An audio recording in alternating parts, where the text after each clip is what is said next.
Welcome to Art Walk with Cassie.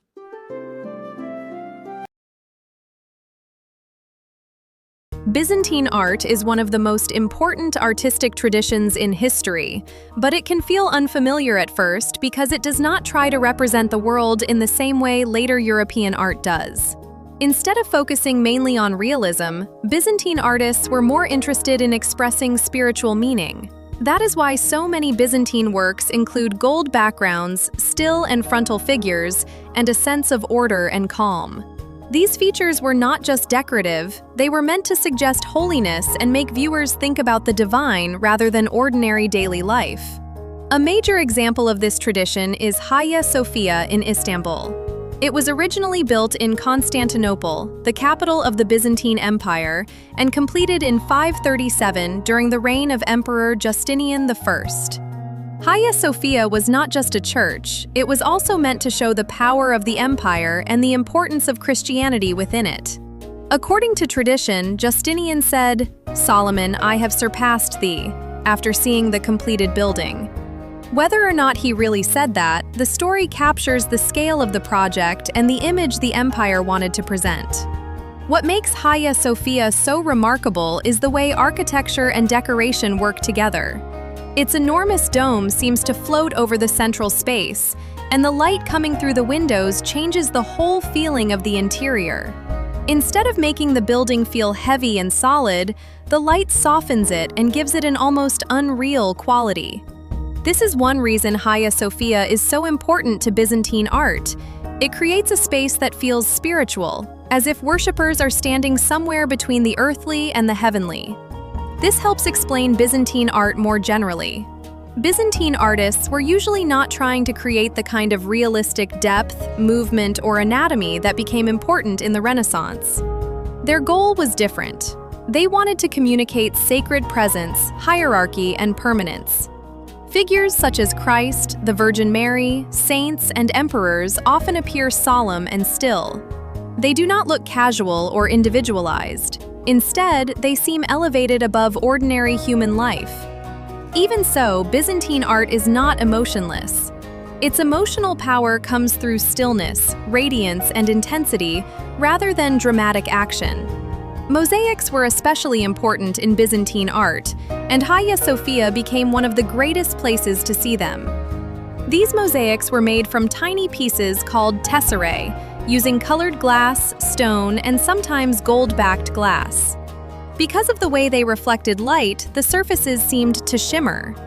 In a building like Hagia Sophia, that effect mattered a great deal. The mosaics did more than decorate the walls. They transformed the interior and made it feel filled with sacred light. The gold backgrounds in particular did not suggest a normal physical setting. They suggested a heavenly world beyond time. Over time, Hagia Sophia came to contain some of the best-known images in Byzantine art. These include images of Christ, the Virgin and Child, imperial donor portraits, and the famous Desis mosaic. The Desis is usually dated to the 13th century and shows Christ in the center with the Virgin Mary and John the Baptist on either side, turning toward him in intercession. It stands out because it combines the formal dignity of Byzantine art with a surprising sense of humanity. Christ appears majestic, but there is also sadness and compassion in his expression. This image shows that Byzantine art could be deeply moving without abandoning its formal and sacred style. Hagia Sophia also shows how closely art and theology were connected in Byzantium. Religious images were not treated as simple decoration or illustrations. They played a role in worship and in the expression of doctrine. This became especially clear during the iconoclast controversy in the 8th and 9th centuries, when people debated whether sacred images should be allowed at all.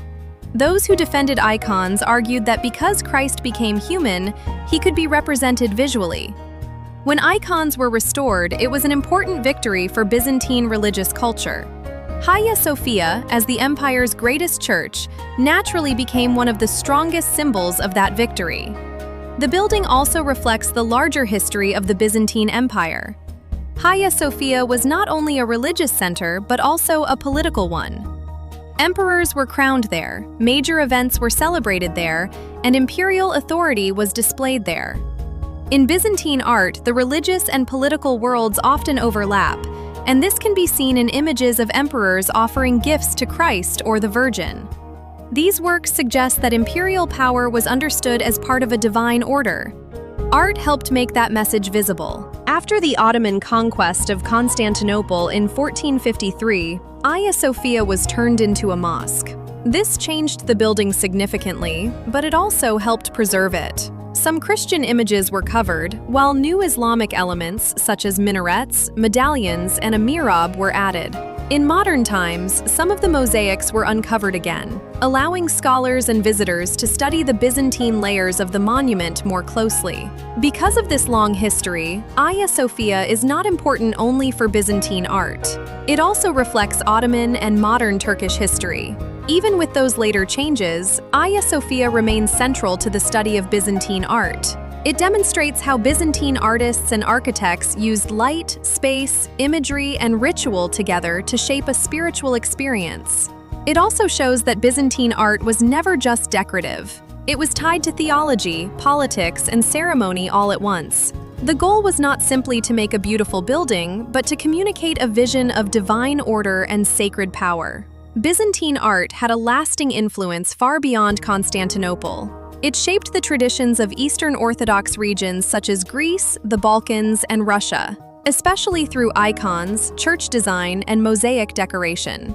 For a long time, some Western scholars dismissed Byzantine art as stiff or overly formal, but that view has changed. Today, it is more widely recognized as a major artistic tradition with its own ideals and achievements, rather than just a link between the ancient world and the Renaissance.